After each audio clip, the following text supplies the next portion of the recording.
بسم آب وولد ومنفس قدوس أحدو أملاك آمين.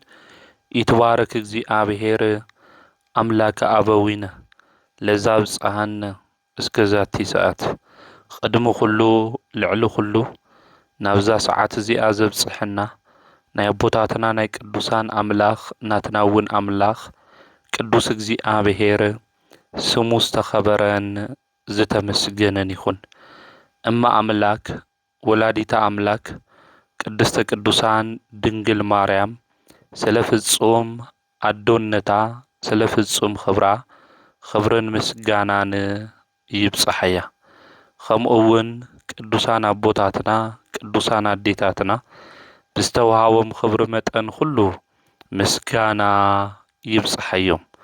ኣብ ዝተፈላለየ ዓለም ኮይንኩም እዚ መንፈሳዊ ሚድያ እዚ ቴኦቶኮስ ሚድያ እትከታተሉ ስድራ እግዚአብሔር ኣብ መስቀል ተሰቂሉ ፍጹም ዝኾነ ሰላሙ ብዝሃበና ብኢየሱስ ክርስቶስ ፍጹም ሰላም ሃመይ ትጸንሑ ሃመይ ትኾኑ ሰላም እግዚአብሔር ምስ ኩላትኩም ይኹን። ኣብ እግዚአብሔር ሰናይ ፍቃድ ንሎማዓንቲ እንመሃሮ ናይ ትምህርትና ርእሲ ዝኸውን ንሕና ኩሉ ሓዲግና ተኸቲልናካ እንታይ ክንረክብ ኢና? እዚ ቃል እዚ እንረኽቦ ኣብ ማቴዎስ ወንጌል ምዕራፍ 19 ቁፅሪ 27 እዩ። ናይዚ ቃል እዚ ተናጋሪ ርእሰ ሃዋርያት ኮይኑ ዝተሾመ ኣቦና ቅዱስ ጴጥሮስ ሃዋርያ እዩ። ቅዱስ ጴጥሮስ ኣቦና ብፍላይ ጎይታና መድሓኒትና ኢየሱስ ክርስቶስ ካብ ዝመረፆም 12 ደቀ መዛሙርት ሃዋርያት ኢልና እንፅውዖም ሓደ እዩ። ናይ መጀመርያ ሽሙ ስምዖን ዝነበረ ድሓር ግን ጴጥሮስ ኢሉ ጎይታ ዝፀውዖ ናይ ኣምላኽና መድሓኒትና ኢየሱስ ክርስቶስ ደቀ መዝሙር እዩ። እዚ ደቀ መዝሙር እዚ ድማ ብፍላይ ጎይታና መድሓኒትና ኢየሱስ ክርስቶስ ወዲ እግዚአብሔር ንሱ መድሓኒት ክርስቶስ መን ከም ዝብልዎ ክሓትት እንተሎ ንስኻ ክርስቶስ ወዲ ሕያው እግዚአብሔር ኢኻ ኢሉ መሊሱ ነይሩ እዩ። ጎይታና መድሓኒትና ኢየሱስ ክርስቶስ እውን ስምዖን ወዲ ዮና እታ ኣብ ሰማያት ዘሎ ኣቦይ ደኣ እምበር ስጋን ደምን ኣይገለጸልኻን ብፁእ ኢኻ ኢሉ ድማ ፀዊዕዎ እዩ። ከምኡ እውን ሽምኻ ጴጥሮስ እዩ። ጴጥሮስ ማለት ኮኩሒ ማለት እዩ። ዘይስበር ጽኑዕ ማለት እዩ። እዚ ኣቦ እዚ እዩ። ኣብዚ ኣብ ማቴዎስ ወንጌል ምዕራፍ 19 ክናንብብ እንተለና ንጎይታና መድሓኒትና ኢየሱስ ክርስቶስ እንሆ ንሕና ኩሉ ሓዲግና ተኸቲልናካ ኣለና እንታይ ክንረክብ ኢና በሎ። ኢየሱስ ድማ ኣቱም ዝተኸተልኩምኒ ብሓዱሽ ልደት ብታ ወዲ ሰብ ኣብ ዙፋን ክብሩ ዝቕመጠላ እዋን ንስኻትኩም ድማ ኣብ 12 ዙፋናት ተቐሚጥኩም ን12 ነገደ እስራኤል ከም ትፈርዱ ብሓቂ እብለኩም ኣለኹ። ኩሉ ስለ ሰመይ ኢሉ ኣብያቱ ኣሕዋቱ ኣሓቱ ኣቡኡ እንኡ ሰወይቱ ውሉዱ ገራሃው ዝሓድግ 100 ዕፅፊ ክረክብ እዩ ናይ ዘለዓለም ሕይወት እውን ክወርስ እዩ። ስለ ቃሉ ናይ ኣምላኽና ናይ እግዚአብሔር ስሙ ዝተኸበረን ዝተመስገነን ይኹን። ቅዱስ ጴጥሮስ እንታይ ክንረክብ ኢና? ኩሉ ነገር ገዲፍና ንዓኻ መድሓኒት ኢየሱስ ክርስቶስ ተኸቲልናካ ኢና። ስለዚ ዋጋና እንታይ እዩ ኢሉ ቅዱስ ጴጥሮስ ሓቲቱ እዩ። ጎይታ መድሓኒት ንሱ ኢየሱስ ክርስቶስ ድማ ኣብ 12 ነገደ እስራኤል ከም ዝፈርዱ ናይ ጸጋ ናይ ምፍራድ ስልጣን ከም ዝህቦም ከምኡውን 100 ዕጽፊ ካብቲ ዝገደፍዎ ዋጋ ካብ እግዚኣብሔር ከም ዝቕበሉ ናይ ዘለዓለም ሕይወት እውን ከም ዝወርሱ ነጊርዎ እዩ። ስለዚ ቅዱሳን ኣቦታትና ቅዱሳን ኣዴታትና ብሕይወት ዘመኖም ሁሉ ነገሮም ገዲፎም ዝተኸተሉ ኣምላኽና ቅዱስ እግዚኣብሔር ዋጋ ከም ዝህቦም ዓስቢ ከም ዝህቦም ዝነግረና ናይ መጽሓፍ ቅዱስ ክፍሊ እዩ። ብሕይወት ዘመን ድማ ዝተለዓሉ ብዙሓት ቅዱሳን ኣቦታትና ኣዴታትና እኒአው እዮም። ኣነ ቅዱስ እየ እሞ ንስኻትኩም ቅዱሳን ኩኑ ዝብል ናይ እግዚኣብሔር ቃል ኣብ ኦሪት ዘለዋውያን ምዕራፍ 19 ቁጽሪ 1 ዘሎ ናይ እግዚኣብሔር ድምፂ ሰሚዖም ናብ ቅድስና መንደር ዝመጹ ቅዱሳን ዓስቢ ከእግዚኣብሔር ክረኽቡ ኢሎም ብዙሕ ዋጋ ስለ ስሙ ከፊሎም እዮም። ቅዱሳን መከራ ዝተቐበሉ፣ ቅዱሳን ዝተሰደዱ፣ ቅዱሳን ዝጸምኡ፣ ቅዱሳን ዝጠመዩ ስለ ስሙ ኢሎም እዮም። መድኃኒት ንሱ ኢየሱስ ክርስቶስ ኣምላኽ እዩ። ንሱ ጎይታ እዩ። ንዚ ኣምላክ እዚ ድማ ብዝበለጸ ኣገልግሎት ክነግልግሎ እኒአና ኢሎም ካብ ዝጠዓመ ካብ ዝመቸወ ናብራ ምስ ኣራዊትን ከምኡ ድማ ናይ ኣጋንንቲ ፈተና ኩሉ ተዓጊሶም መከራ ዝተቐበሉ ነዚ እዩ። እዞም ቅዱሳን እዚኦም ድማ ስለ ስሙ ኢሎም ዝተኸተልዎ ስለ ስሙ ኢሎም ዋጋ ዝኸፈሉ ስለ ዘገልገልዎ ዋጋ ድማ እግዚኣብሔር ዝኸፍል ምዃኑ ኣብዚኣ ማቴዎስ ወንጌል ምዕራፍ 19 ካብ ቁጽሪ 27 ጀሚሩ ይነግረና እዩ። ስለ ሰመይ ኢሎም ዝተኸተሉ ብሓዱሽ ልደት ወዲ ሰብ ኣብ ዙፋን ክብሩ ኣብ ዝቕመጠላ እዋን ናይ ጸጋ ፍርዲ ከም ዝፈርዱ እቲ ዝኣምሃርዎ ዝተናገርዎ ቃል ድማ ንዘይሰምዑ ሰባት ናብ ኩነኔ ንዝሰምዑ ሰባት ድማ ናብ ጽድቂ ከምጽእ ከም ዝኽእል ጎይታ ዝተናገረሉ አንቀጽ እዩ። ስለዚ ናይ ቅዱሳን ሐዋርያት ፈለግ ተኸቲሎም ብናይ ጽድቂ መንገዲ ሽሙ ሒዞም ዝተጓዓዙ ብዙሓት ጻድቃን ቅዱሳን እኒአው እዮም።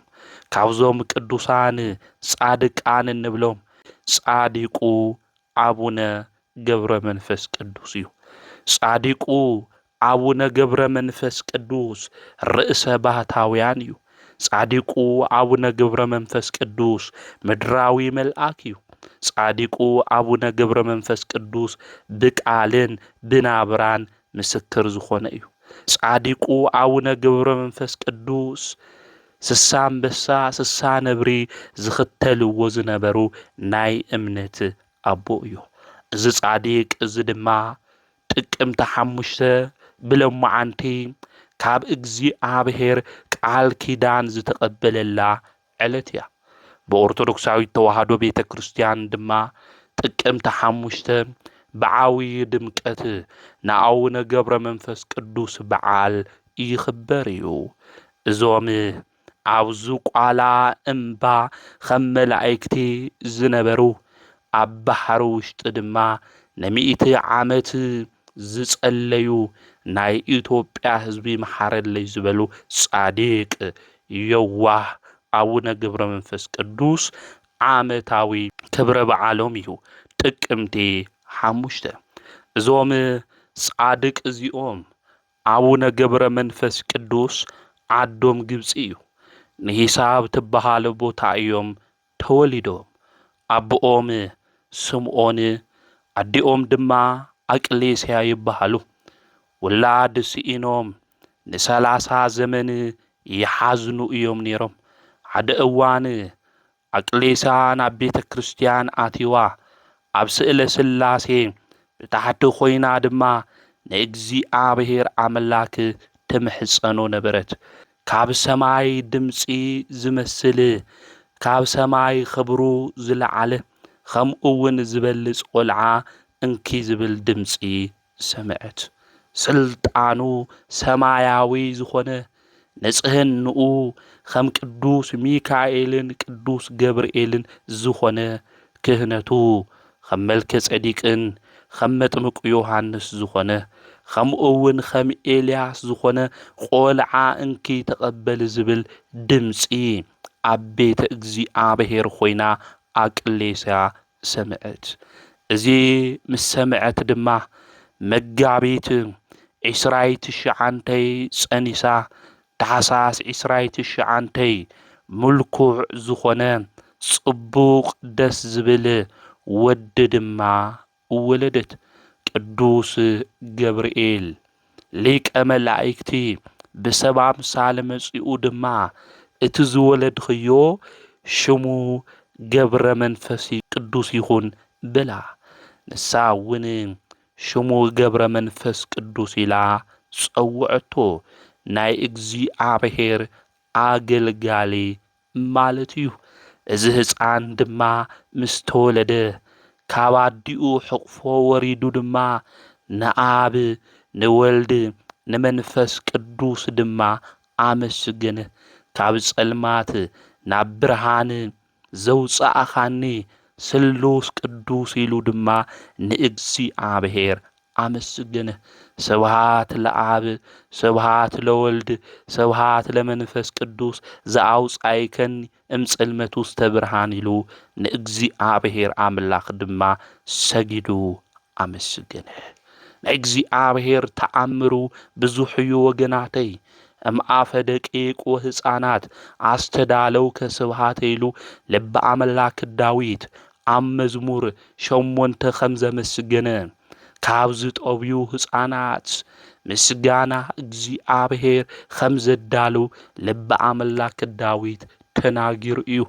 ኣቡነ ገብረ መንፈስ ቅዱስ እውን ምስቶ ወለዱ ንኣምላኾም ቅዱስ እግዚኣብሔር ኣመስጊኖም እዮም። ንሕና ምስ ዓበና ልቢ ምስ ገዛእና ንእግዚኣብሔር ምምስጋን እምቢ ኢልና ኣብ ካሊእ ቦታታት ዝተቐመጥና ብዙሓት ኢና። ነገር ግን ኣምላኽና ቅዱስ እግዚኣብሔር ብኩሉ ግዜ ከነምስግኖ ይግብአና። እዛ መዓልቲ እዚኣ ስለ ዝሃበና እግዚኣብሔር ይመስገን። ናቱ ቃል ክንሰምዕ ስለ ዝገበረና እግዚአብሔር ይመስገን። ና ወንጌል ቃል ብሂወቶም ዝተርጎሙ ቅዱሳን ኣቦታት ናይ ሂወት ታሪኮም ገድሎም ክንሰምዕ ስለ ዝገበረና እግዚአብሔር ይመስገን። ኢድና ስለ ዝሰርሕ እግርና ስለ ዝሰርሕ ጥዕናና ድማ እግዚአብሔር ስለ ዝሃበና ንሱ ሽሙ ይመስገን እናበልና ብኩሉ ግዜ ኣምላኽና ቅዱስ እግዚአብሔር ከነምስግን ይግብአና። ነገር ግን ካብ ምስጋና ሂወት ወፂና ኣብ ካሊእ ልምምድ ውሽጢ ዘለና ግን ናብ ልብና ክንምለስ ይግብአና። እዞም ጻድቅ ኣቦና ኣቡነ ገብረ መንፈስ ቅዱስ ግን ገና ምስ ተወለዱ ንኣምላኾም ንቅዱስ እግዚአብሔር ድማ ኣመስገኑ። 3 ዓመት ምስ መልኦም ናይ እግዚአብሔር መልአክ ቅዱስ ገብርኤል ካብ እግዚአብሔር ተላኢኹ ድማ መጽ እቲ ህፃን ካብ ንኡ ተቐቢሉ ናብ ብዙሓት ገዳማት ኣቦታት ናብ ዘለውዎ ንክወስዶ ኣብ በሮም ድማ ንከቕምጥ እቲ ዓበሚኔት ድማ እቲ ህፃን ወሲዱ ንክዕብዮ ከምኡ እውን ስለ ምግቡ ክሓስብ ከም ዘይብሉ እዚ ህፃን ናይ መንፈስ ቅዱስ መሕደሪ ምዃኑ ምግቡ እውን መንፈሳዊ ምዃኑ እዚ መልአክ እዚ ተላኢኹ ነቲ ኣብ ገዳም ዝነብር ኣቦ ንክነግሮ ካብ እግዚአብሔር ተኣዚዙ እዩ። እዚ ብርሃናዊ መልአክ ናይ ራማ ልዑል ዝኾነ ቅዱስ ገብርኤል ከም ዝተኣዘዞ ካብ ሰማይ ወሪዱ እቲ ህፃን ካብ ኣዲኡ ወሲዱ ብክንፉ ድማ ሓቂፉ እስካብ 7ይ ሰማይ ድማ ኣውፅኦ።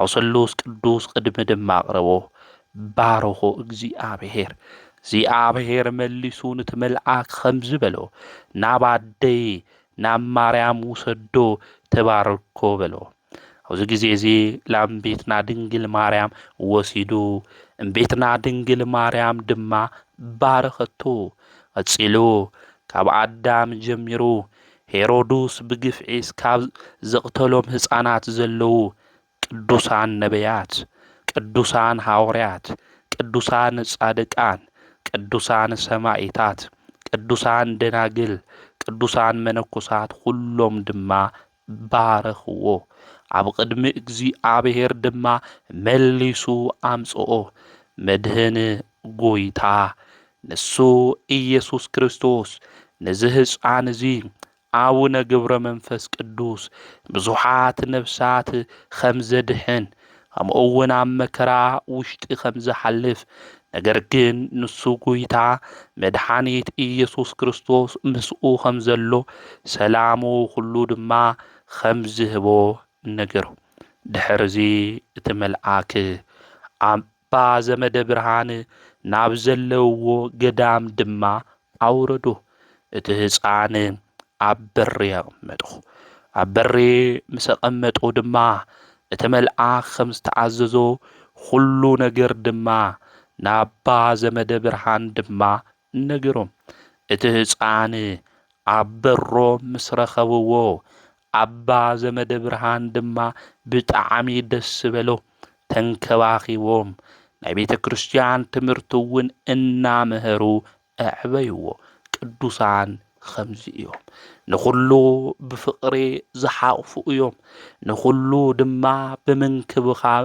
ናይ እግዚኣብሔር ቃል እናመገቡ ብመንፈሳዊ ዕቤት ንክዓብዩ ዝገብሩ እዮም ቅዱሳን ንሕና ተንኾን ንገብሮ ደንኾን ህፃን ኣብ በርና እንድሕር መፂኡስ ተህፃን እሱ ወሲድና ንሕና ንዕብየዶ ንኾን ወገናተይ ኣብ መንገዲ ጠሚዎም ገንዘብ ሃቡና ኢሎም ልልሙንና ሰባት እኮ እናሃለወና ዘይንህብ ልብና ዝጨከነ እኮ ብዙሓት ኢና እግዚኣብሔር ለሚነዮ ሃበኒ ኢለዮስ እግዚኣብሔር ይሃበኒ ንብል ንሕና ዝሃበና እግዚኣብሔር እኮ ንድኻታት ዘይንምጽውት ዘይንህብ እኒአና ኢና ንሕና ዘይንህብ እናሃለውና ንእግዚኣብሔር ሃበና እንብል ብድፍረት እንጓዓዝ ሰባት ግን ብዙሓት ኢና እንድሕር ሃልዩና ካፍታ ዘለትና ጠሚዎም ናይ ሰብ ገጽ ድማ እናገረፎም ዝልምኑና ዘለው ሰባት መንፈሳዊ ዋጋ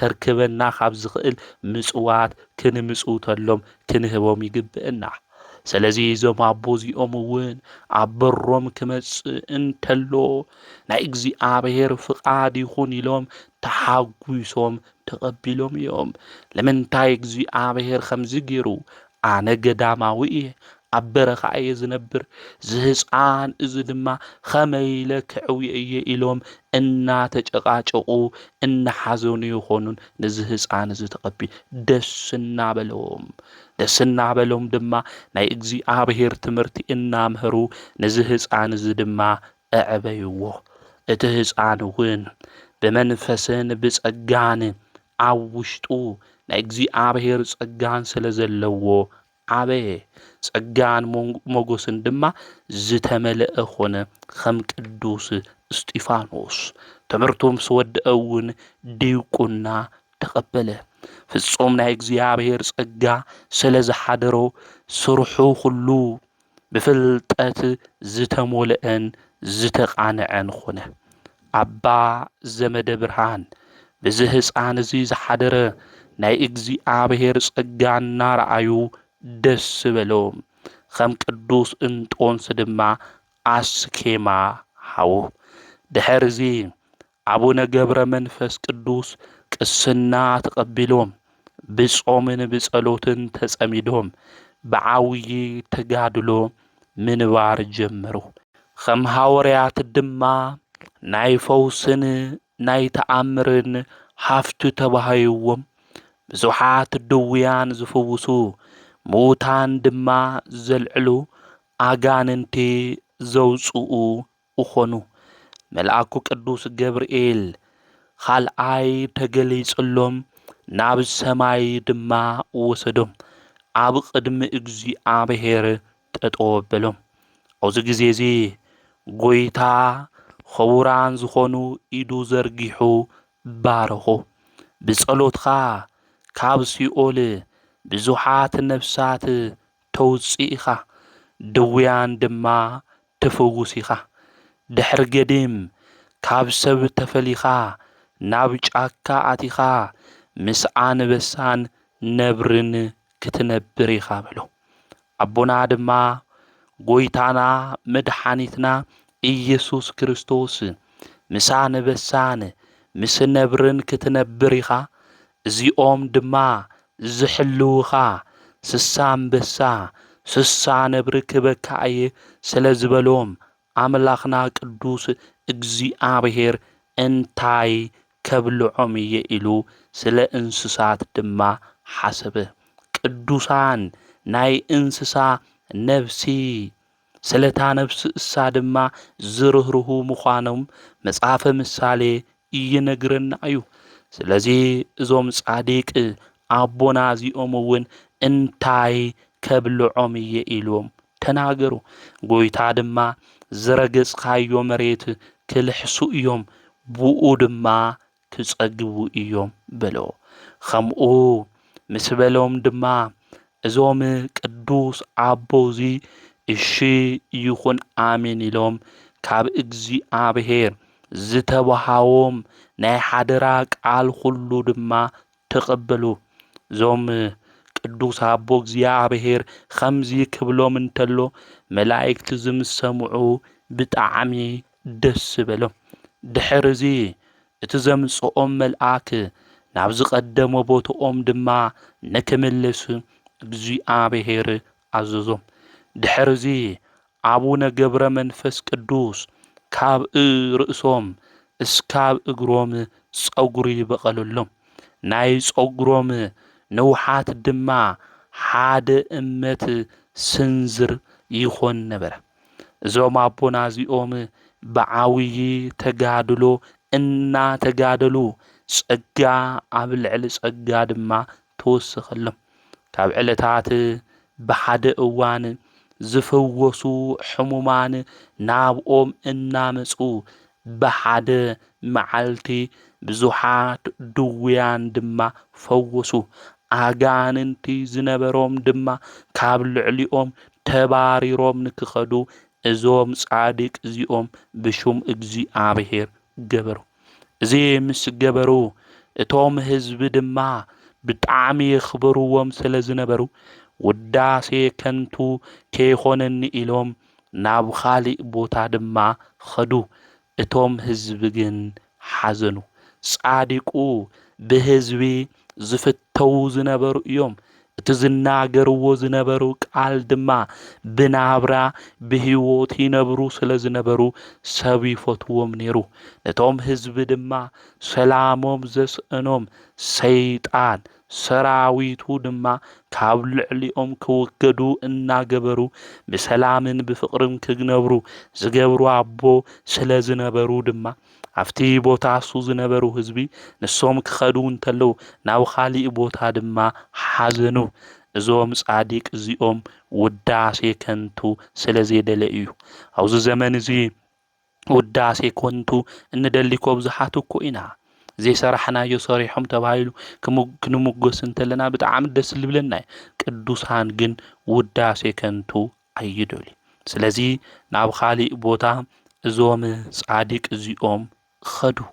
ኣብ ጫካ ድማ ናብርኦም ክኾን ስለ ዝግብኦ እዞም ጻድቅ እዚኦም ናብ ጫካ ኣትይዎም ደኒ እንብሎ ማለት እዩ ኣራዊት ዝበዝሐሉ ከምኡ እውን ብታሕቲ ዝናኸሱ ተመን ገበል ዘለዎ ኣንበሳ ነብሪ ናብ ዘለዎ ቦታ ድማ ኣትይዎም ቀትሪ ሃሩር ለይቲ ድማ ቁሪ ተዓጊሶም።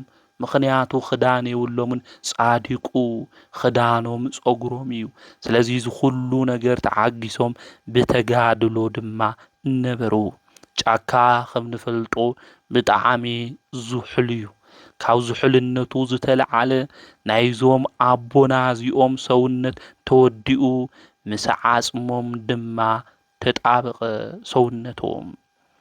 ፍራፍረ እውን ኣይምገቡን ነይሮም፣ ማይ እውን ፈጺሞም ኣይሰትዩን ነይሮም። ኣብ ምድረ በዳ ናብሮኦም ኩሉ ከም መላእክቲ እዩ ነይሩ። ሰብ ኮይኖም ምድራዊ መልአክ ኮይኖም ዝነበሩ ቅዱስ ኣቦ እዩ። ቅዱሳን መላእክቲ ድማ ኩሉ ሻዕ ይጉብንይዎም ነበሩ።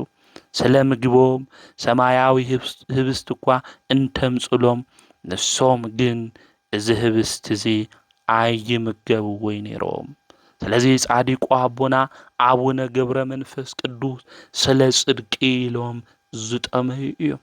ስለ ጽድቂ ኢሎም ዝጠምዩ ድማ ብፁዓን ምዃኖም ጎይታ ኣብ አንቀጸ ብፁዓን ኣብ ማቴዎስ ወንጌል ምዕራፍ 5 ነጊርና እዩ። ስለ ጽድቂ ኢሎም ዝጠምዩ ብፁዓን እዮም። ጻዲቁ ኣቦና ኣቡነ ገብረ መንፈስ ቅዱስ እውን ብህይወት ዘመኖም ኩሉ ምግቢ ናብ ዓፎም የእተውን። ስለ ጽድቂ ኢሎም ድማ ብዚ መንገዲ ዝሓለፉ ብፁዕ ቅዱስ ኣቦ እዮም ኣቡነ ገብረ መንፈስ ቅዱስ። እዞም ጻዲቅ ኣቦና እዚኦም ኣብ ዝተወለድሉ ገዛ የተቐመጡን ብስጋ ዝወለድዎም ዘመዶም ኣቦኦም ከምኡ እውን ወለዶም ኣይፈልጡ እዞም ጻዲቅ እዚኦም ዘመዶም መን ምዃኑ ኣይፈልጡ ስለ ጽድቂ ኢሎም ዝተሰደዱ ኣቦ እዮም። ኣብ በረኻ እውን እዮም ተቐሚጦም ጻዲቁ ኣቦና ኣቡነ ገብረ መንፈስ ቅዱስ። ነገር ግን ሰማያውያን ፈተውቲ ግን ነይሮምዎም። ቤትና ቅድስተ ቅዱሳን ድንግል ማርያም እውን ፈታውዬ እናበለት ትጽውዖ ነይራ። ነቢያት ሐዋርያት ድማ ወገን ኮይኖሞም ነይሮም። መላእክቲ እውን ፈታዊና እናበሉ ብክንፎም ይሓቕፍዎም ነይሮም። ከምዚ ዝበለ ጸጋ ዝበዝሐሎም ጻዲቅ ኣቦ እዮም ኣቡነ ገብረ መንፈስ ቅዱስ። ናይ ኣቦና መዓዛ እቲ ዝነበረ ዱር ወይ ከዓ ጫካ ይመልኦ ነበር። ብመንፈስ ቅዱስ ኃይሊ ድማ ናብ ዝደለይዎ ቦታ ሁሉ ብፍጥነት ከም ዒፍ በሪሮም ይኸዱ ነይሮም። ስለ ዝተውሃቦም ጸጋ ብዙሕ እዩ ነይሩ እዞም ኣቦና እዚኦም። ልሻዕ እውን እቶም አንበሳን ነብርን ድማ ኣራዊት ናይ በረኻ እንስሳታት ድማ የግልግልዎም ነይሮም እዮም። እዞም ጻዲቅ ኣቦና እዚኦም ብዚ ተጋድሎ እዚ እናተጋደሉ ብዚ መንፈሳዊ ተጋድሎ ክሓልፉ እንተለዉ ብህይወት ዘመኖም እግዚአብሔር እናመስገኑ ዝሓለፉ ጻዲቅ ኣቦ እዮም።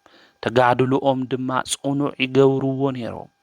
ኣነ ናብ ጫካ ናብ ዱር ህልም ዝበለ በረኻ ክኸድ እኒአኒ፣ ኣራዊት ናብ ዝበዝሕዎ ቦታ ክኸድ እኒአኒ እናበሉ ብዙሕ ኣራዊት ዘፍርሑ ኣራዊት ናብ ዘለዎ ጫካ ድማ እዞም ኣቦና ናብኡ ኣትይዎም ጸሎቶም ድማ እንታይ ይገብሩ ነይሮም? ይጽልዩ ነይሮም። እቶም ኣራዊት ግን ንዖም ክበልዕዎም ይኽኣሉ ነይሮም። ሃም ደቀ መዝሙር ኮይኖም የግልግልዎም ከምኡ እውን ይእዘዝዎም ነይሮም። ሓደ እዋን ኣብ ጸሎት ኣቦና ጠጠው ኢሎም ክጽልዩ እንተለዉ ጸሎቶም ድማ ምስ ወድኡ ሰማይ ተኸፊቱ ናይ ሓዊ ድንኳን ተገሊጹ ኣርባዕቱ እንስሳ ናይ እግዚአብሔር ዙፋን ተሸኪሞም 24 ካህናተ ሰማይ ማዕጠንቲ ሒዞም ቅዱሳን መላእክቲ ከምኡ እውን ሓለቀታቶም ብብነገዶም ኣፍቲ ኣከባቢ ጠጠው ኢሎም ጎይታን ኣቡነ ገብረ መንፈስ ቅዱስ ብሓድነትን ብሰለስትነትን ተገለጸሎም። ኣቦና እዚ ምስ ረኣዩ ብጣዕሚ ፈሪሖም ደንጊጾም ናብ መሬት ወድቁ። ጎይታ ድማ ኣጽናዕንዖም ኣበረታትዖም። ዮሃንስ ቀለመሲስ ከም ዝረኣየኒ ንስኻ እውን ክትርእየኒ ኢኻ፣ እትርእየኒ ሓይሊ እውን ክበካ እየ። ኦ ፈታውዬ እንታይ ኢኻ ትደሊ? እንታይ ኢኻ ትጥይቐኒ? ክሪኤካ ኢልኻ ለሚንኻ ነርኻ ኣብዚ ለመንካዮ ግዜ ድማ ተገሊጸልኻ 80 ዓመት ኣብ በረኻ ኣብ ዱር ኣብ ጫካ ተቐሚጥኻ በረኻ ንበረኻ ድማ ዜርኻ ምስ ኣንበሳ ምስ ነብሪ ምስ ኣራዊት ድማ ምንባር የፈራሕኻን ጨኪንኻ እስካብ ሞት ተዓገስኻ ኦ ዝፈትወካ ዝመረጽኩኻ ገብረ መንፈስ ቅዱስ እንታይ ክገብረልኻ ትፈቱ በሎ እግዚአብሔር ንፈተውቱ ኸምዚ እዩ እግዚአብሔር ንዝተኸተልዎ ኸምዚ እዩ ወገናተይ አቡነ ገብረ መንፈስ ቅዱስ ድማ ዘመዶም ወገኖም ሁሉ ሓዲጎም ካብዚ ጣዕመ ናብራ ሁሉ ገዲፎም ስለ ስሙ ኢሎም መከራ ዝተቀበሉ ሽሙ ተሸኪሞም ድማ ናብ ዝፈርሑ ኣራዊት ኣትዎም ሁሉ ነገር ተዓጊሶም መከራ ዝተቀበሉ ጻዲቅ አቦ እዮም። አምላኽና ቅዱስ እግዚአብሔር ድማ ንዘገልገልዎ ናይ ኣገልግሎቶም ዋጋ ዝህብ እዩ። ስለ ስሙ ኢሎም መከራ ንዝተቀበሉ ዘይርስዕ ኣምላኽ ምዃኑ ምፍላጥ ምርዳእ የድሊ። ቅዱስ ጳውሎስ ኣብዚ ኣብ ዕብራውያን መልእኽቱ ምዕራፍ 6 ቁጥሪ 10 ክናነብብ እንተለና ዘገልገልኹሞ ኣምላኽ ኣገልግሎትኩም ኣይርስዕን እናበለ ይናገር እዩ። ልክዕ እዩ። እግዚአብሔር ኣምላኽ ንዘገልገልዎ ዋጋ ዝህብ እዩ። ነዚ ቅዱስ ጴጥሮስ እውን ሁሉ ገዲፍና ተኸቲልናካ እንታይ ንረክብ ኢና ክብል እንተሎ ዝረኽብዎ ናይ ጽድቂ ዋጋ እንታይ ምዃኑ ናይ ምፍራድ ናይ ጸጋ ስልጣን ከም ዝህቦም 100 ዕጽፊ ዝኾነ ነገር እውን ከም ዝህቦም ናይ ዘለዓለም ህይወት እውን ከም ዝወርሱ ጎይታ ዝተናገረ። ስለዚ ኣምላኽና ቅዱስ እግዚአብሔር ብንጽህና ብቅዱስና ኮይኖም ንዝተጓዓዙ የዋሃን ንዝኾኑ ብፁዓን ንዝኾኑ ቅዱሳን ኣቦታትና ይግለጸሎም እዩ። ተገሊጹ ድማ የበረታትዖም እዩ።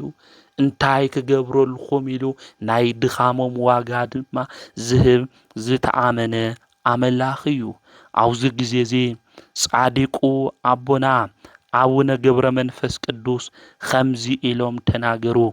እዚ ኩሉ ንዓይ ኣይግብአኒ ኣብ ቅድሜኻ ሞገስ እንድሕር ረኺበ ግን ናይ ገቦታ ሰባት መሓረለይ ንሳቶም ሓጢአተኛታት እዮም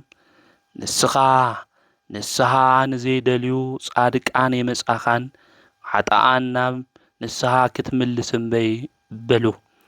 ድሕረዚ ጎይታና መድኃኒትና ኢየሱስ ክርስቶስ ኦ ፈታውዬ ዝለመንካዮ ኣይኽልኽለካይ ከም ሕያዋይነተይ መጠን ከም ምሕረተይ ስምኻ ንዝጸውዑ ዝኽርኻ ንዝገበሩ ሓጥኣን ምሒረዮም እየ ዝለመንካዮ ሁሉ ድማ ክገብረልካ እየ ኢሉ ቃል ኪዳን ኣምላኽና ቅዱስ እግዚአብሔር ሃቦ። ድሕርዚ ኣቦና ብጣዕሚ ደስ ኢልዎም ብግንባሮም ናብ መሬት ወዲቆም ጎይታ ድማ ኣመስግኑ። እግዚአብሔር ንቅዱሳን ቃል ኪዳን ሂብዎም ምስ ዝመረጽክዎም ቃል ኪዳን ይገበርኩ ኢሉ እግዚአብሔር እውን ተናጊሩ። ጻዲቁ ኣቦና አቡነ ገብረ መንፈስ ቅዱስ ድማ ገና ካብ ህፃንነቶም እናሃለው ጎይታ ዝመረጾም እዩ። ምስኦም ድማ ቃል ኪዳን አትዩ። በብዘመናቱ እግዚአብሔር ምስ ቅዱሳን ዝኣተዎ ቃል ኪዳን ድማ ይሰርሕ እዩ።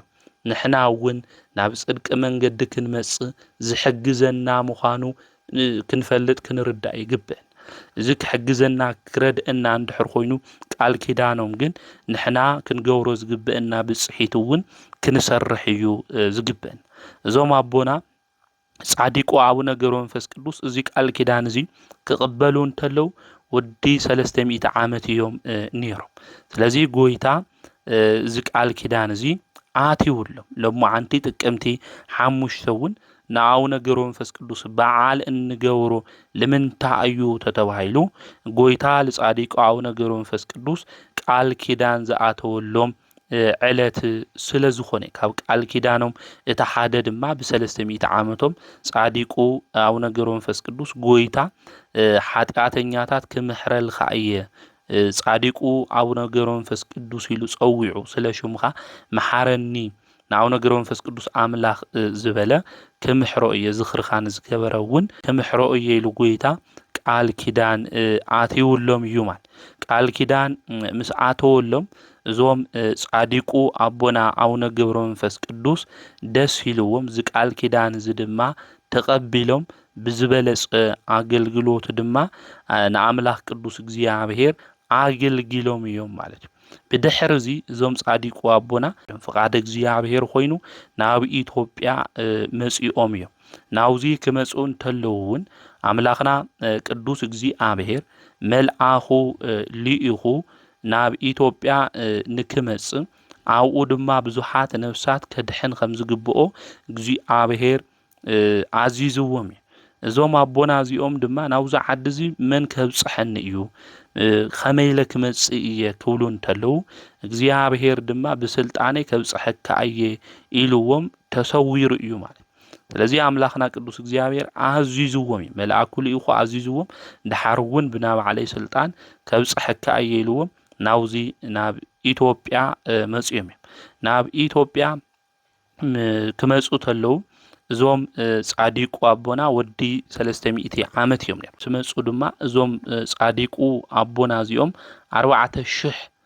ስግደት ይሰግዱ ነይሮም 300 ብየማኖም 300 ድማ ብጸጋሞም ብእምኒ ገይሮም ገጾም እንታይ ገብሩ ነይሮም ይወቅዑዎ ነይሮም ጎይታይ ላይ ክትብል መከራ ተቀቢልካ ኢኻ እናበሉ ገጾም ብእምኒ ጽፍዒት ድማ ይወቅዑዎ ነይሮም መዝሙረ ዳዊት ድማ ይደግሙ ነይሮም ማህሌ ዘሰሎሙን ከምኡውን ማህሌ ነቢያት ውዳሴ ማርያም እናጸለዩ ንሓጣኣን ድማ እግዚአብሔር ንክምሕሮም ንውዓቶም ካብ ዓይኖም እስካብ ዝደርቕ ፈሲሱ እስካብ ዝደርቕ እናነውዑ ድማ ንኣምላኽ ቅዱስ እግዚአብሔር ይጽልዩ ነይሮም እዮም ስለዚህ ስለ ጽድቂ ኢሎም ዝበኽዩ ዝሓዝኑ ብፁዓን እዮም ኢሉ ቅዱስ ወንጌል ሐምለ ተናገረ ስለ ጽድቂ ከመይልና ክንሓዘን ስለ ጽድቂ ድማ ሓዚንና ድማ ናብ ብጽእና መንገዲ ክንመጽኣም ንኽእል አብነት ክኾኑና ካብ ዝኽእሉ ቅዱሳን ሓደ ጻዲቁ አቦና አቡነ ገብረ መንፈስ ቅዱስ እዮም ስለዚህ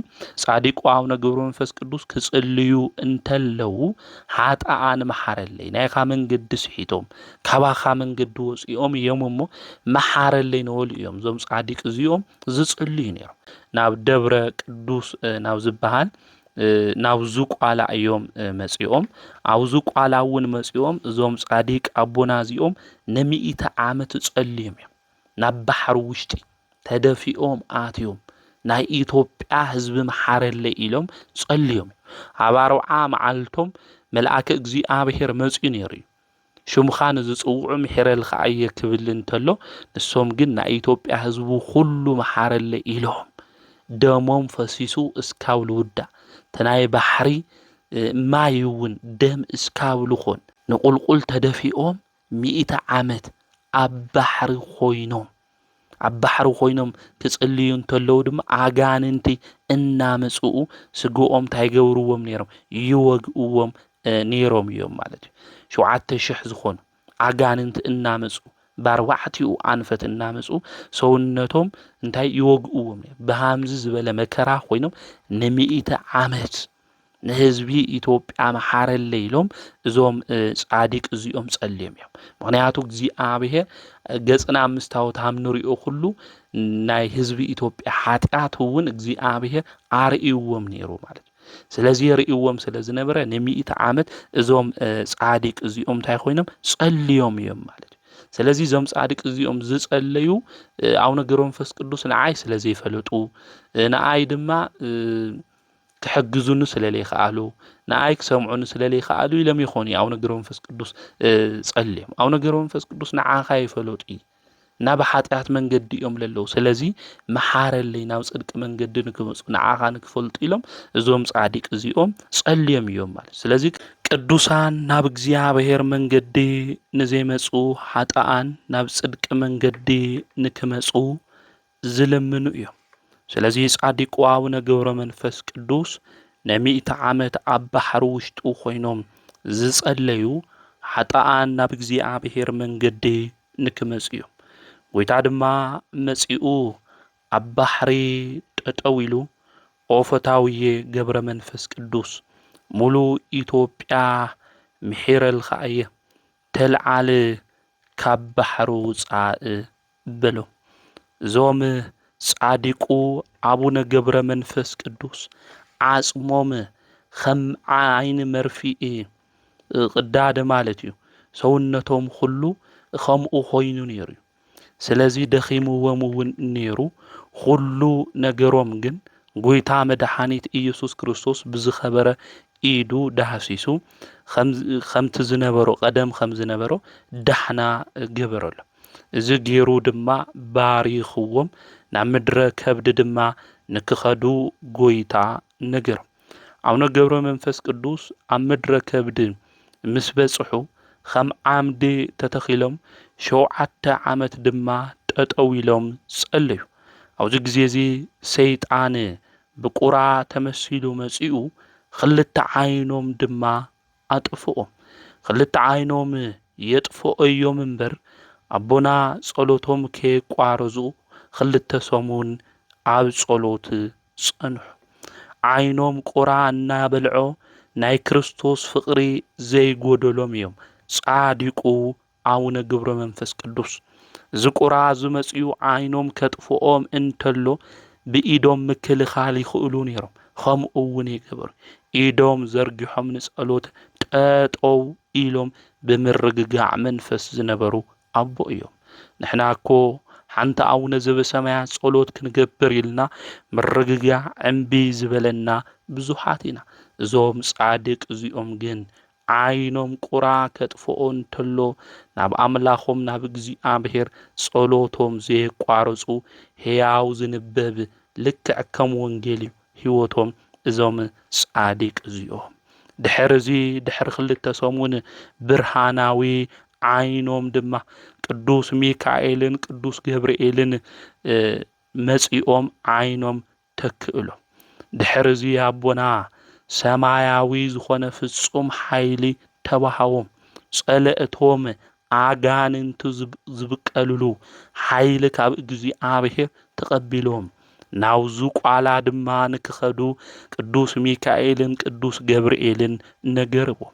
ኣቡነ ገብረ መንፈስ ቅዱስ ከም ዝተኣዘዝዎ ናብዙ ቋላ ክኸዱ እንተለዉ ኣብ መንገዲ ኣብ ዓብዪ ኦም ድማ ዘዕረፉ 3 ኣረጋውያን ሽማግለታት ረኸብ። ኣብዚ ግዜ እዚ ጻዲቁ ምስ ረኣዮም እዞም ሽማግለታት እዚኦም ብእግዚኣብሔር ዙፋን ተማሕጺንናካ ኢና፣ ሰለስቲና ኣብ ዝባንኻ ሓዚልካ ሓደ ሓደ ምዕራፍ ሰኒየና በልዎ። ጻዲቁ ኣቦና ኣቡነ ገብረ መንፈስ ቅዱስ ሓደ ብሓደ ድማ ኣብጽሖም። ካብጽሖም እንተሎ ካብቶም ሽማግለታት ሓደ ኣብኡ ዘዕርፈኒ ንስኻ ደኺምካ ኢኻ ዘይትበልዕ ዘይትሰቲ ኢሉ ተናገሩ። ኣብዚ ግዜ እዚ ኣቡነ ገብረ መንፈስ ቅዱስ ኣቦ ከመይ ኢልኩም ፈሊጥኩም ኢሉ ተናገር። እዞም ሽማግለታት እዚኦም ሓደ ብሓደ ምስ ኣብጽሖም ድማ ካበኢኹም መጺኹም ኢሉ ሓተቶም። ከምዚ ኢሉ ክሓቶም እንተሎ ሰለስቲኦም ከም ሰብ ድማ ጠጠው በሉ። ብሓድነት ብሰለስትነት ድማ ናቦና ተገለጹሉ። ሓደ ክኾኑ እንተለዉ ሰለስተ ክኾኑ እንተለዉ ድማ ሓደ ኾኑ። ስሉስ ቅዱስ ንኣብርሃም ኣብ መምሬ ኣድባር ከም ዝተገለጹሉ ብሓድነት ብሰለስትነት ንኣቡነ ገብረ መንፈስ ቅዱስ እውን ተገለጹሉ። ኣብዚ ግዜ እዚ ኣቡነ ገብረ መንፈስ ቅዱስ ናብ ምድሪ ወዲቑ ንእግዚኣብሔር ኣመስገነ። እግዚአብሔር ክብሪ ድማ ስለ ዝረአየ ገጹ ከም ፀሓይ ድማ በርህ።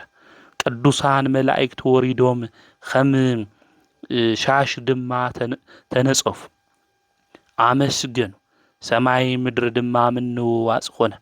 እቶም እምባታት ከረናት ድማ ኣብኡ ዝነበሩ ኮኩሕታት ድማ ተሰንጠቁ። ብዚ ግዜ እዚ ዓብዪ ፍርሓት ኾነ። ኣቦና ድማ ኣብ ዙርዮኦም ብዝኸበብዎም ብዓብዪ ምስጢር ድማ ተዋሓጡ። እናተንቀጥቀጡ ብግንባሮም ድማ ተደፊኦም ወዲቆም ኸምበድን ኾኑ ብረኣይ ውሽጢ ኾይኖም ድማ እዞም ሽማግለታት እዚኦም እስካብ ሸውዓይ ሰማይ ድማ ከብጽሕዎም እንተለው ተመልከቱ። ድሕሪ እዚ ጎይታ ንሐዋርያት ከምኡውን ንቅዱስ ጴጥሮስ ከም ዝቀስቀሶ ናቦና እውን ቀስቀሶ። ናብዚ ቋላ ክትኸድ ኢኻ 100 ዓመት ሙሉእ ዓጽምኻን ስጋኻን እናወግኡ መከራ ዘብዝሑልኻ ኣጋንንቲ ተጥፍኦም ኢኻ ኢሉ እግዚአብሔር ተናገሩ።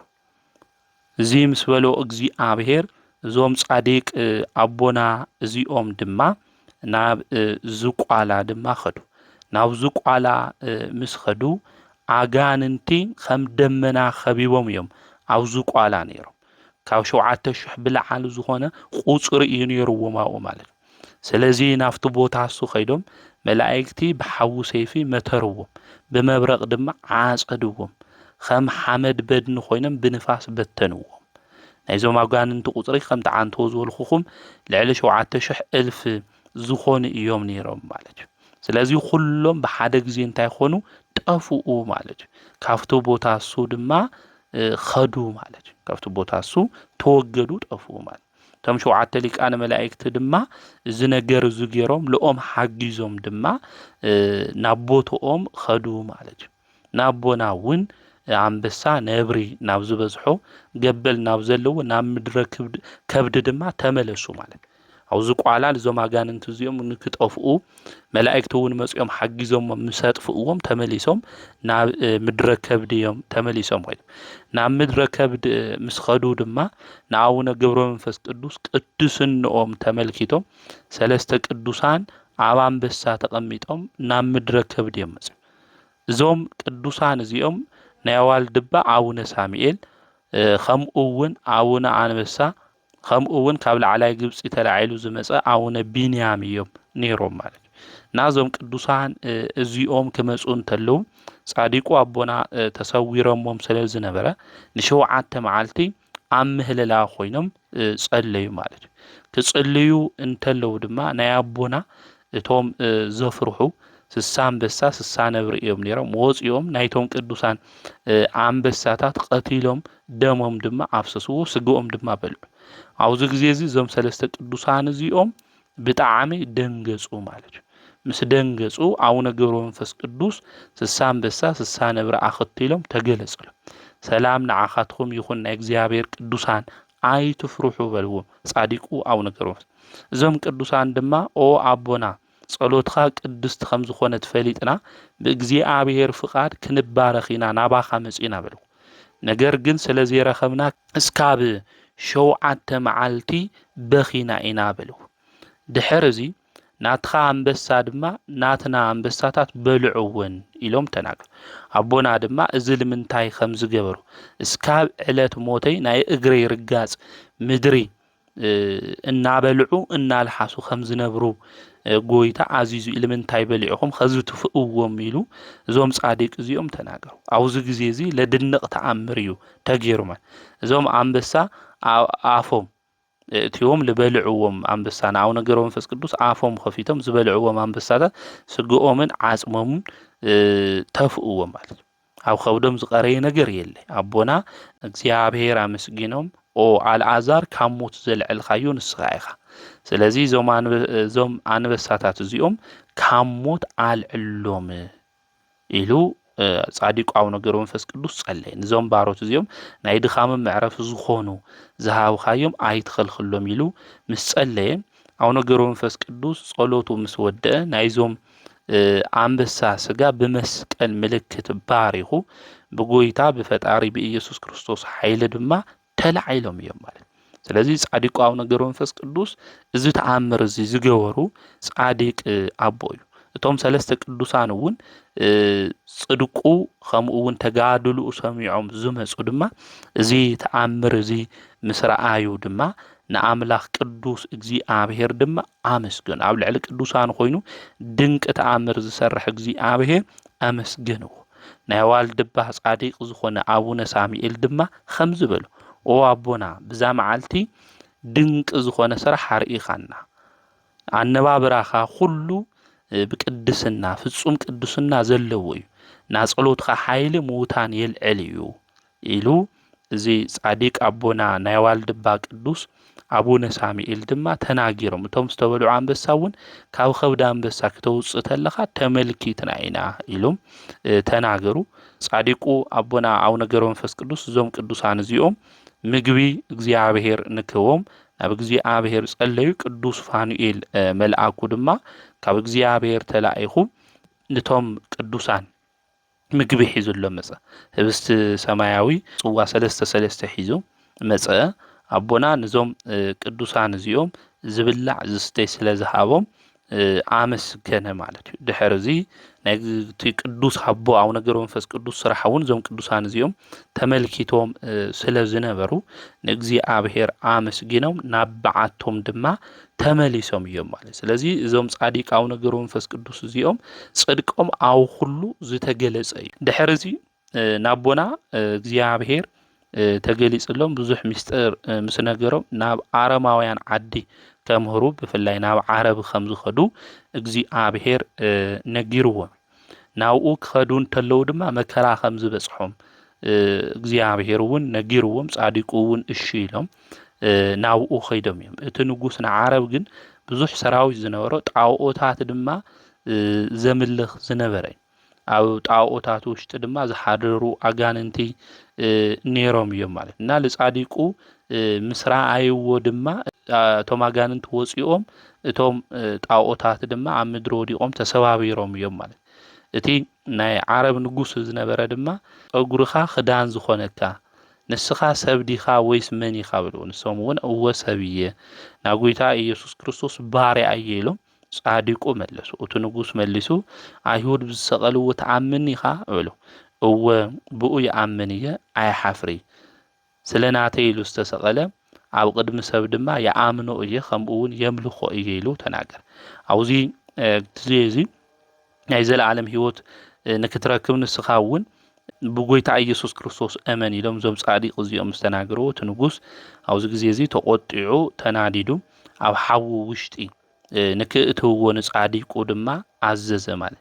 ኣብዚ ግዜ እዚ ንጻዲቁ ኣቡነ ገብረ መንፈስ ቅዱስ ናብቲ ሓዊ እሱ ክእትውዎ እንተለው እቲ ሓዊ ከም ወራዲ ገረብ ማይ ለሎ ከምኡ እዩ ኮይኑሎም ማለት እዩ። እና ናይ ንጉስ ሰራዊት ምስ ተመልከቱ ፍርቆም እንታይ ኮይኖም ብዚ ሰብ እዚ ኣምላኽ ኣሚንና ኢና ብሉ። እቲ ንጉስ ድማ 77 ኣዘዝቲ ብምእዛዝ እቶም ኣሚንና ኢና ዝበሉ ሰባት ሰማዕትነት ክቕበሉ ገይርዎም እዩ ማለት እዩ። ቁጽሮም እውን 40,000 ሃምሊ ነበረ። ገድሊ ኣቡነ ገብረ መንፈስ ቅዱስ ይነግረና እዩ ማለት እና እቲ ንጉስ ሰይፉ መዚዙ ናይ ኣቦና ርእሲ ክቆርጽ ተወርዊሩ ክመጽእ እንተሎ ኣቦና ክሳዶም ክቆረጽ ይኽኣለይ ጽኑዕ ናይ መብረቕ ነጎድጓድ ንውጽውጽታ ድማ ኾነ። ጎይታ ድማ ናብ ኣቦና መጸ ብመብረቑ ድማ ብሓደ ግዜ ነቲ ንጉስን ሰራዊቱን ሁሉ ኣጥፍኦም። ዝሞቱ ቁጽሮም ድማ 400,000 ነይሮም ማለት እዩ። ሓደ እኳ ይቐረየ ማለት እዩ። እና ብመብረቕ እግዚአብሔር ስለ ጽድቆም ኢሉ ንኣቶም ሃምኡ ክገብር ተሎ እግዚአብሔር እዞም ጻዲቅ እዚኦም መሓረለይ በሉ።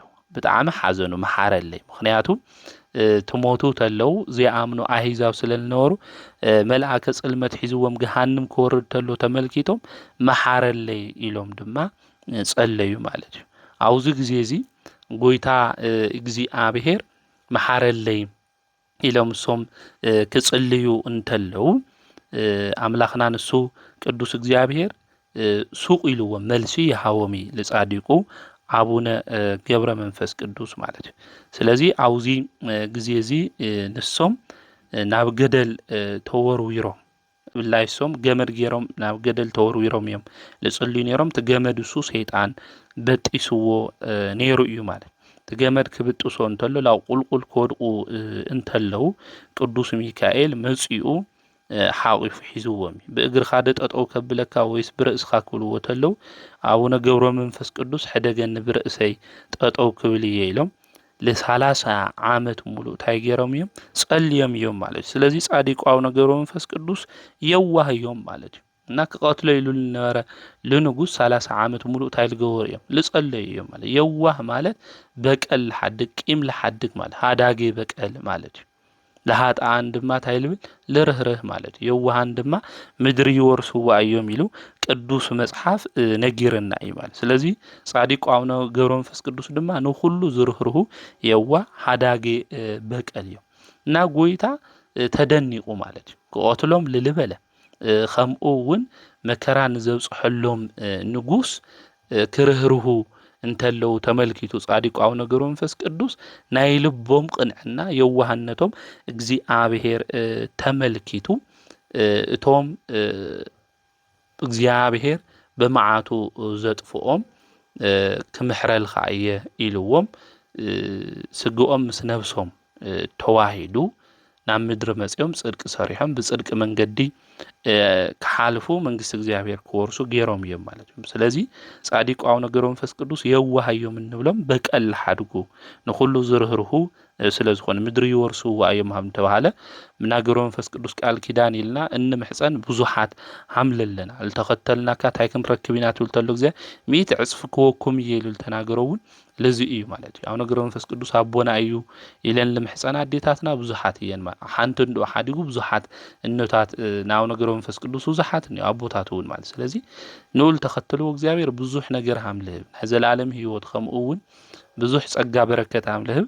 ቅዱስ መጽሐፍ ይነግረና የርደአና እዩ ማለት ስለዚህ ጻዲቁ አቦና አቡነ ገብረ መንፈስ ቅዱስ ነዚአቶም ነብሶም ስግኦም ተዋሂዱ በጎይታ በኢየሱስ ክርስቶስ ድማ ካሞት ምስተላዓሉ ሃይማኖቶም ሂሮም አጥሚቆም ክርስቲያን ገይሮሞም እዮም ማለት ተመሊሶም ለምድረ ከብድ እዮም ጻዲቁ አቡነ ገብረ መንፈስ ቅዱስ መጽኦም ማለት እዩ እና ዝተጋድሉኦም ዚኦም ጻዲቁ አቡነ ገብረ መንፈስ ቅዱስ ብጽድቂ ህይወቱን እናኸዱ እግዚአብሔር ምሳገልገሉ መጋቢት 5 እዩ በዓለ ዕረፍቶም 562 ዓመቶም እዮም አቡነ ገብረ መንፈስ ቅዱስ እግዚአብሔር እውን ቃል ኪዳን አቲውሎም ብሽሞም ልተማሐፀነ ካብ መከራ ስጋ ካብ መከራ ነፍስ ከም ዝምሕር ተስፋውን ሂብዎም ስለዚህ ንኹሉ ሓዲግና ተኸቲልናካ እንታይ ክንረክብ ኢና ኢሉ ቅዱስ ጴጥሮስ ሓቲቱ ሁሉ ነገር ሓዲጉ እዩ ተኸቲሉ አቡነ ገብረ መንፈስ ቅዱስ ቤተሰቡ ሓዲጉ ካብ ዓዱውን ካብ ግብጽ ናብ ኢትዮጵያ መጽዩ ለስደዱ ብጽዋን እዮም ሃምልብል ሁሉ ሰሙን ተሰዲዶም እዮም ብብጽና በቅድስና ህይወት ንእግዚአብሔር ለገልገሉ ስርሖም ድማ ለኽተሎም ካብ ድኻሞም ሁሉም ድማ ዘዓርፉ ጻዲቅ አቦ እዮም አቡነ ገብረ መንፈስ ቅዱስ እሞ ንብዙሓት ድማ መሓረለ 562 ዓመቶም አቡነ ገብረ መንፈስ ቅዱስ ክንሪኦን ተለና ህይወቶምስ መሓረለ ይናወሉ ማለት እግዚአብሔር ንክምሕረሎም እዮም ሰብ ንምድሓን እዮም እዚ ሁሉ ዓመት ሙሉ ዝደኽሙ ነይሮም ማለት ስለዚህ እዞም ጻድቅ እዚኦም በቃል ኪዳኖም ድሕረ አሚን አምላክ ገብረ መንፈስ ቅዱስ መሓረና እንድሕሪልና አምላክና ቅዱስ እግዚአብሔር ከምዝ ምሕረና ፈሊጥና ተረዲና ከአቡነ ገብረ መንፈስ ቅዱስ እንመሃሮ ብዙሕ እዩ ማለት እዩ አቡነ ገብረ መንፈስ ቅዱስ በቃሎም ጥራሕ ይኾኒ በህይወቶም ና እግዚአብሔር ቃል ለመስከሩ እዮም ናብሮኦም እውን ሃብ ምድራዊ መልአክ ኮይኖም ልነበሩ ገባሬ መንክራት እዮም አቡነ ገብረ መንፈስ ቅዱስ ማለት እዩ ና ወንጌል ቃል እውን በህይወቶም ልነበሩ አቦ እዮም ብዙሕ ጸጋ እግዚአብሔር አምላክ ለሃቦም ጻዲቅ አቦ እዮም ናቶም ጻዲቅ እሶም በረከቶም ረድኤቶም አማላድነቶም ምስ ሁላተና ይኹን ሁሉ ሓዲግና ተኸቲልናካ እንታይ ክንረክብ ኢና ልብል ናይ ዘለዓለም ህይወት ሃምልረኹ እግዚአብሔር አምላክውን ተናጊሩ እሞ ኃጢአት በደል ርኩሰት ሁሉ ነገር ሓዲግና በጽድቅ መንገድ እንድሕር ተመላሊስና ኮይና እንረኽቦ ናይ እግዚአብሔር መንግስት ምዃኑ ክንፈልጥ ይግበአና ዘምሕረና ዝገስጸና ናይ አቦታትና አምላክ ቅዱስ እግዚአብሔር ስሙ ተኸበረን ተመስገነን ይኹን ወስብሐት ለእግዚአብሔር ወላዲቱ ድንግል ወለመስቀሉ ክቡር